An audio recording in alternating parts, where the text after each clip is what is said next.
since I did this the first time. No, just sit down, just sit down. Hi guys, so today me and Harry are going to be chatting a little bit about some bad habits we see a lot of athletes have in their training and why they're bad habits and how we can go about addressing them. Yeah, okay, so the first habit we're going to talk about is going to be touch and go in weightlifting reps. So what we see a lot of the time here is when people are looking to improve their 1 rep max in a given lift, be it snatch or clean, they're touch and go in their reps. So let's talk about a few of the issues of that.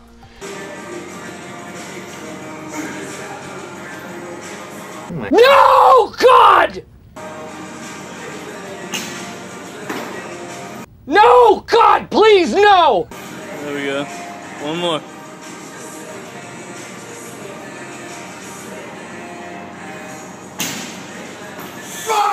No! No! No! Yeah, I think the main one is the, like we've spoken about quite a lot before, is that distinction between like sort of like what is a stimulus of a certain workout, and oftentimes when you have a training session you maybe have, you know, like 5 sets of 3 heavy power cleans. Now the goal of this is going to be maximal strength and maximal speed. As soon as you start touching going a rep like that, bringing it down, you're having a lot of time under tension, you're actually exhausting yourself a lot quicker, and it sort of becomes into, you know, your technique starts to change, and it's almost like, can you hold on, can you grip fatigue manage it, instead of it being a maximal effort of each one of those reps with perfect form. When you have a weightlifting session designed to improve weightlifting strength, you want it to be that 1 rep max, you want it to be the perfect setup, you want it to be sort of a maximal effort and not turn it into like something else entirely and change the stimulus of the workout. Yeah, sure, and then also when we're working at those percentages that you're going to be doing these weightlifting reps at, so be it like 75% and above, it's actually not going to be specific at all to your competing and to your workouts if you're touch and go in your reps. So a really good example of this would be the Open just gone, when we had all the clean and jerks.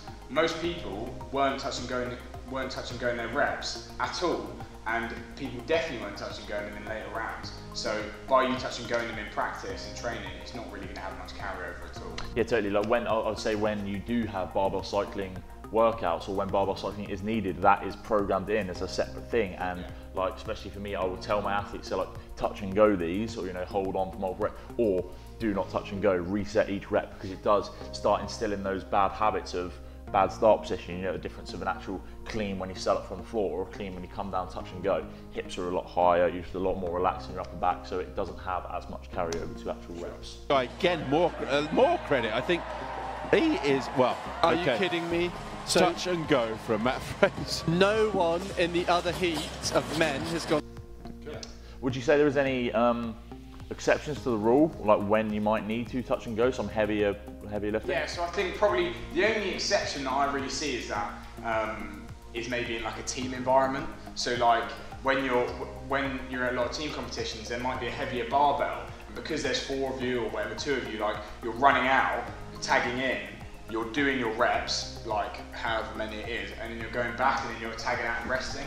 Now, that's because that's the team circumstances.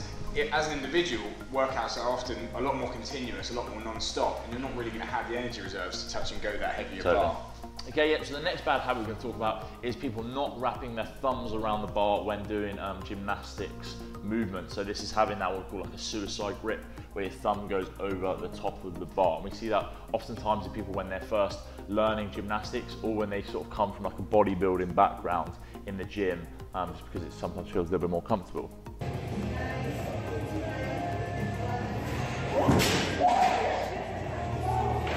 Yeah, okay, so the major issue of this is going to be the amount of musculature you're involving in your movements, and it comes down to your actual like baseline strength is going to be limited by not wrapping your thumb around. Now, I feel like a lot of people do this because by not wrapping the thumb, it helps them conserve their grip maybe a little bit. Yeah, they feel their grip's going to get less fatigued, for sure. Exactly.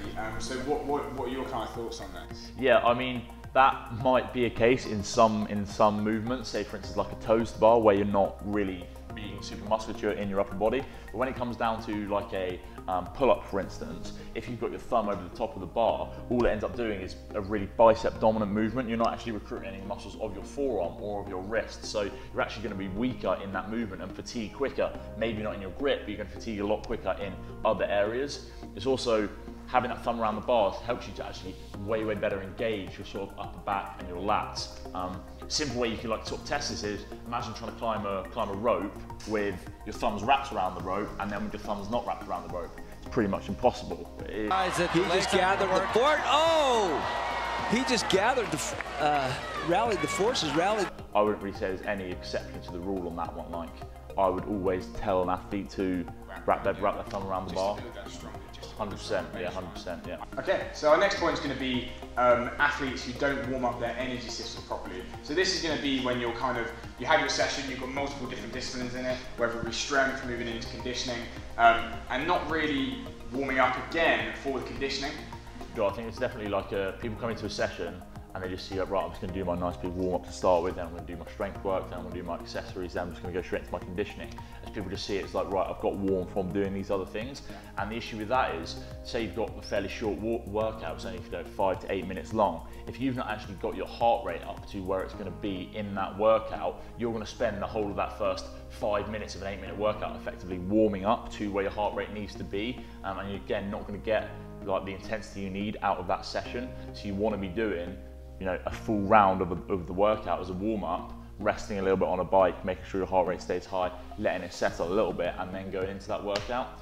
I guess for me, it's going to largely be about like contraction type. So if you're looking at doing strength work, let's use the example of back squats, and then later in the session you've got like lighter thrusters paired with burpees or like bike or something like that. You might think that my legs are warm, I've been doing back squats, I'm ready to go straight into this workout. When in reality you're actually not warm for it at all, because you've been doing heavy back squats, you've been maximally contracting. The likelihood is that you're going to jump straight into your workout, you're going to blow up really quick because your body's used to firing really hard, your CNS is being really explosive. Totally. You're going to blow up, you're going to redline, you're going to come back down, and then somewhere towards the end of the workout you might finally like be warm. Yeah, so the last one then, guys, is going to be athletes combining sessions in a day, in a week, into multiple sessions, or maybe going through a week, missing out a few sessions, and then trying to make up for it, you know, by cramming in 2-3 hour sessions on a weekend sort of thing. So basically trying to make up for missed volume. As athletes, you always want to get all your work done. You get your program, and you're like, I need to get all this done this week. Now, life gets in the way sometimes, and you can't do all that stuff. Now, for me, the biggest thing about this cramming sessions is that you're going to get mixed signaling.